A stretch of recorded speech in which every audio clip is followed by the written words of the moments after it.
Genesis 3 verse 15. And I will put enmity between you and the woman, and between your seed and her seed. It shall bruise your head, and you shall bruise his heel. Unto the woman he said, I will greatly multiply your sorrow and your conception. In sorrow you shall bring forth children, and your desire shall be to your husband, and he shall rule over you.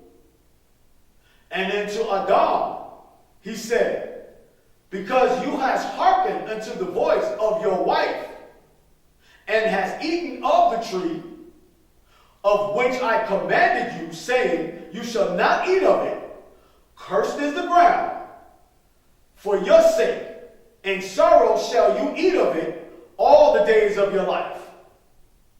Thorns also and thistles shall it bring forth to you, and you shall eat the herb of the field. In the sweat of your face shall you eat bread. Stop right there. Go back and highlight. Thorns and thistles it shall bring unto you.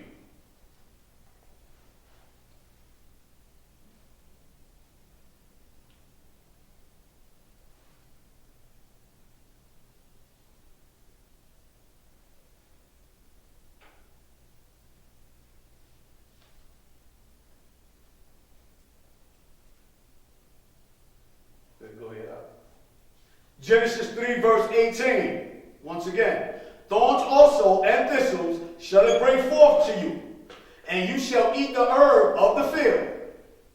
In the sweat of your face shall you eat bread, till you return unto the ground. For out of it was you made taken, for dust you are, and until dust shall you return. And Adam called his wife's name Eve, because she was the mother of all living. Unto Adam also, and to his wife, did Yahuah Elohim make coats of skins. Stop right there. Unto Adam or Adam also, and to his Isha wife, did Yahuah our Elohim make coats of skins and clothe them. What were they clothed in at first? Nothing. Yes, it was. Oh, fig leaves, yeah. They took fig leaves to clothe themselves. Why did they clothe themselves? To hide their shame. To hide their shame or what? Guilt or iniquity. Guilt, sin, iniquity. But you can't hide that, or you can't cover up what? Sin with fig leaf. It takes something else to cover that. Something has to die. Something has to die, because what's this substance that has to be taken to cover Blood. sin? Blood. Blood. Blood. So where would Yahuah have gotten the coats of skin? The And animals. a lamb. That he killed. A lamb. That's right. So you have your first what? Or sacrifice. Sacrifice or atoning or atonement to take place where? In the Garden of Eden. In the Garden of Eden. You're taking the what? The blood of an innocent to cover the sins of a guilty.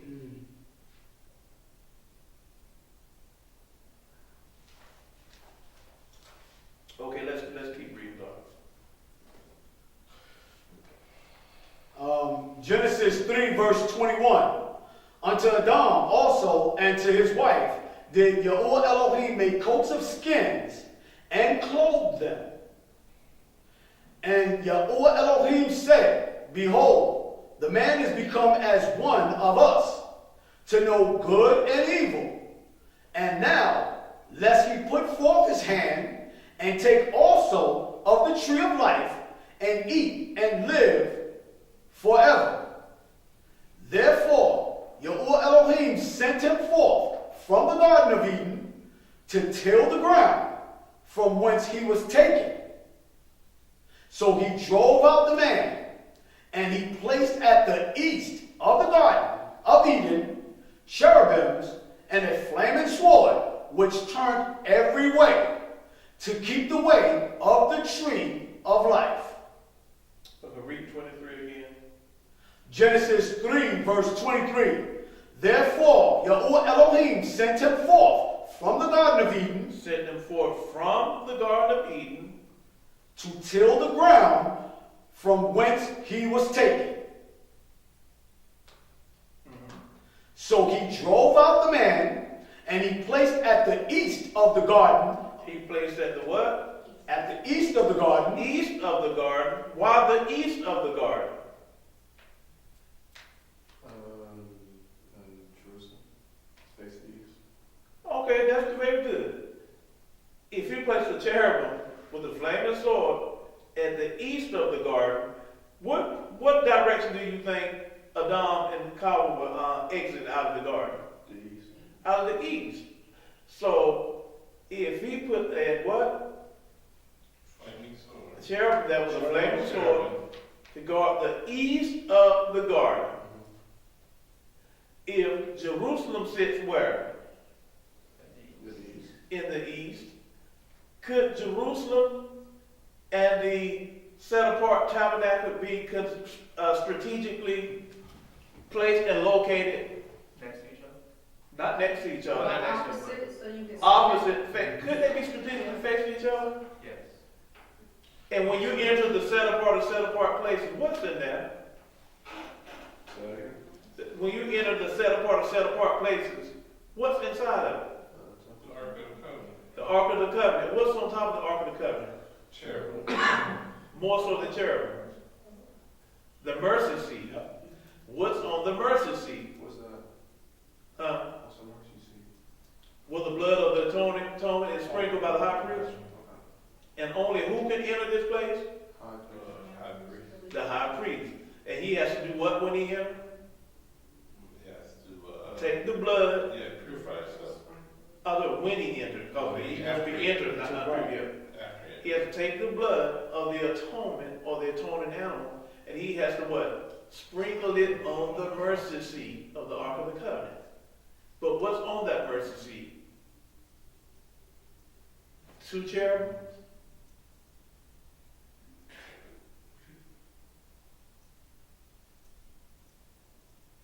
Y'all don't see that. No. But you will a little later.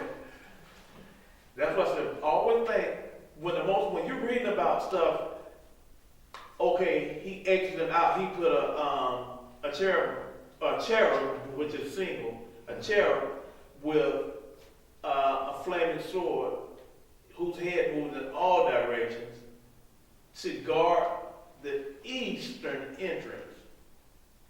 You have to know that particular location because it's being spoken of. It's very important.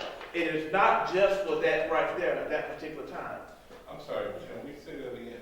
Can you say that again? You said, okay, the Adam and Eve left out of the east. No, you're going to read that. We're not just going to say it. Let's go back to Barry. Oh, okay. I got two. So Oh, I'm sorry. when we leave, when Adam and Eve had to leave the Garden of Eden and they moved east, and Jerusalem is facing the Garden of Eden, is that a reminder of the sin that they were kicked out of the garden? So that's why they have to see it? Well, not necessarily. Okay. So But- I probably want to talk more. So Yeah, that's what I'm saying. We're going to go. That's why I said this lesson it's not just something I can just teach Isaiah 53 in a week. It has to be a series because there's so much understanding. Because you probably just to see just from reading this, that there's a lot to cover before you get there. You have to understand why. So I have a second question. Okay. Going to Genesis, when you said 3 and 22, when it says the man is become as one of us, who is the man became? Like an angel? Who is he referenced that he became one of us? Who is us? Okay. The us will be as a what? Elohim. Okay. That's what I want So he now knows what? to know. Good and evil.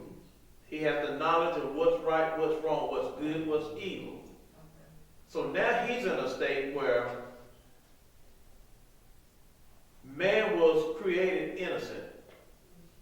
man should never have, Adam, we left where Adam fell from. There was no need for him to know right or wrong because he was all pure, just like his creator. You know what I'm saying? But now that he has that knowledge, because Most High told you he did what? He created what? Good. And he created evil. So now man has left a state of innocence. Now he's come out of something where he has what now? A conscience. Now he can decide right from wrong. He can make a choice to do what? To choose something. To do right, wrong, or to evil. Right. But this is the importance of starting back here, because we're going to see something, see the purpose and the importance that Yahusha, Mashiyach, his role that he plays. And this is why I always say, a lot of times we get so caught up in the letter of the law, it causes us to look over and look past what Mashiyach, Yahusha, really did for us, and know that how imperative it is that we understand what he came to do and what he did. He did something no man could do. But when we begin to finish looking at this, we'll have a better understanding. You will have to see that he did everything. He's our all in all. You can't get around him. And the Father doesn't even allow you to go around him. In order to get to the Father, he makes you go through his Son. He didn't let him come and pay that big of a price and let you just reject him or overlook him and neglect him. So can we talk about that? Again, you said he was facing it when they left it. yeah, that's what we fix to read. Okay.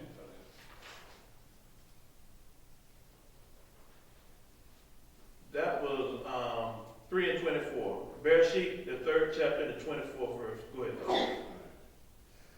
I'm going to read 23 again. Okay. Bereshit on Genesis 3, verse 23. Therefore Yahuah Elohim sent him forth from the Garden of Eden to till the ground from whence he was taken. So he drove out the man, and he placed at the east of the Garden of Eden cherubim and a flaming sword, which turned every way to keep the way of the tree of life. East is very important. That's why when we pray, we face what? Jerusalem, we look towards the east. And as we begin to look at some other things, we go into the lesson, we will look at Israel and how they were camped, even in the wilderness, in which way they left out of the wilderness and entered into their land. We'll look at the strategic location of Jerusalem, or Yerushalayim, or Jerusalem, and where it sits, and what's it facing. But that's in probably about 2 lessons from this one. We'll get into all that. So when you were saying that when the priest goes into the set-apart place, and he has to sprinkle blood on the mercy seat, is it a particular area of mercy or just on the mercy seat, and then on top of the mercy seat is the 2 cherubims? Is there a significance? Yeah, he sprinkles on the mercy seat. Okay, you still didn't touch on it. You read this again. Well, I purposely not touched on it. No, but you had said something something already. You had said that when Jerusalem said, in order to understand the relationship between the Garden of Eden and Jerusalem, he said that they came out of Jerusalem, Out of Eden through the east. Through the east. Okay, so what is the relationship? Is what I'm trying. That's my point. I said I purposely not touched on it because that's a part of my lesson. Because you touched on it and then I missed it. And Right. I touched on the part about them exiting Right. from the east out of Eden. right. Because we were reading that. Okay. But I was saying it's important. I said, could there be a connection was the geographical and strategic location of Eden and Jerusalem. But you haven't covered that yet. And I'm planning not to cover that yet. Okay. That's why I keep telling you. I thought I missed something. Oh, you didn't miss that? Oh, okay. All right. Mr. Inquisitive. Okay. Let's go to.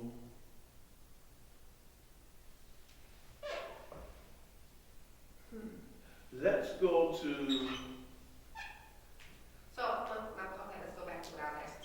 So the point for you bringing up the priest going into house was what reason? Oh. My point for bringing that up is because you remember I said that you had an innocent party that didn't have anything to do with what happened to Adam and Eve and that whole situation. Who was that innocent party when we read it? It was the Lamb. And his blood was done what?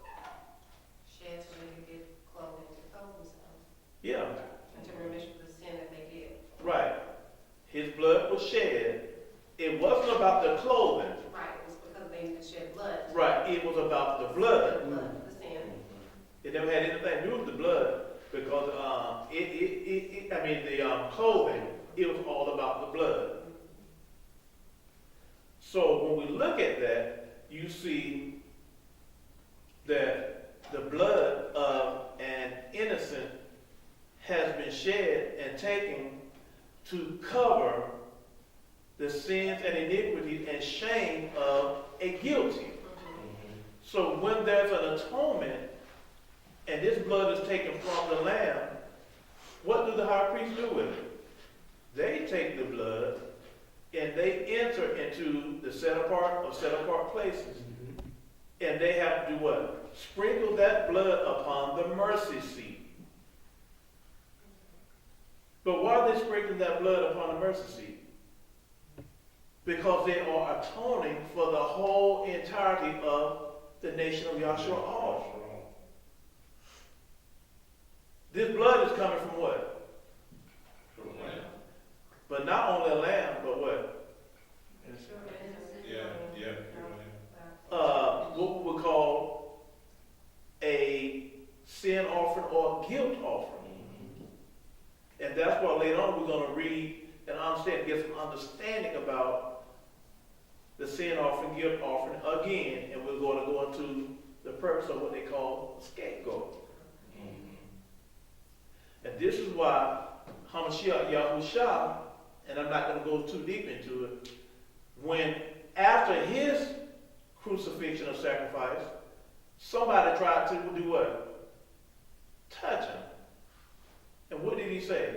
Don't touch me yet because you have not sinned. He said, don't touch me if I have yet not ascended what? To the Father. Why was he going to ascend to the Father? What was the purpose of him ascending to the Father? So, when Mashiyach, as soon as his blood was shed, what happened?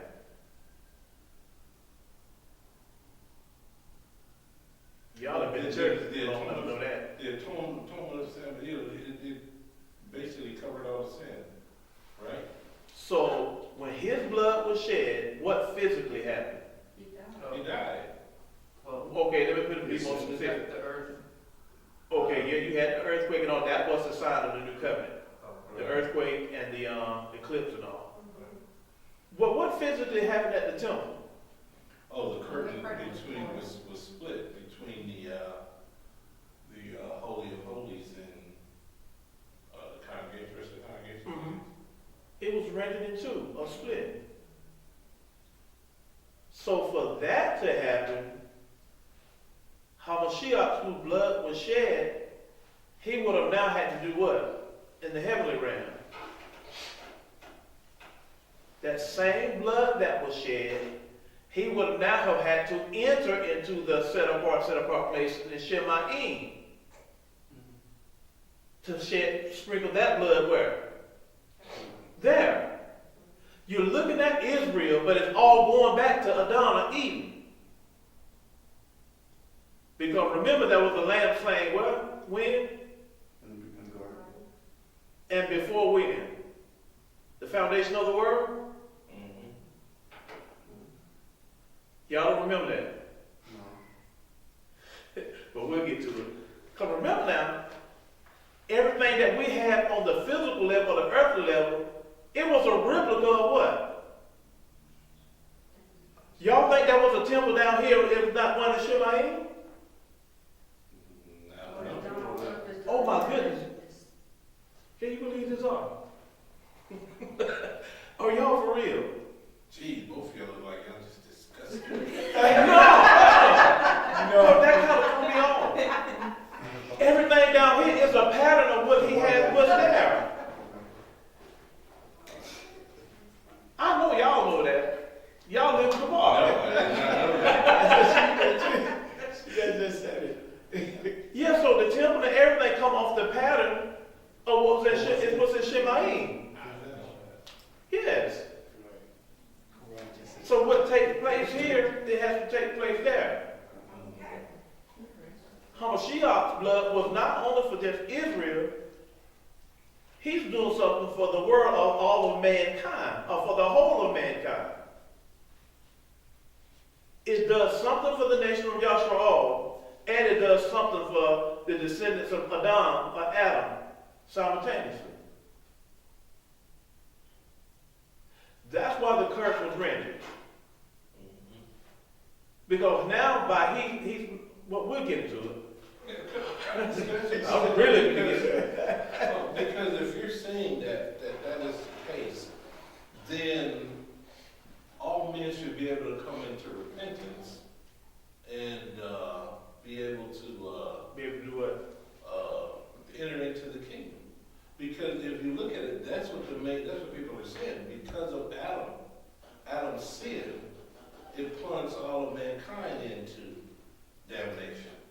But so when the Messiah came, he did not just come for Yashra'al. Yes, he came did. for Yes. all mankind. Okay, but That's the argument.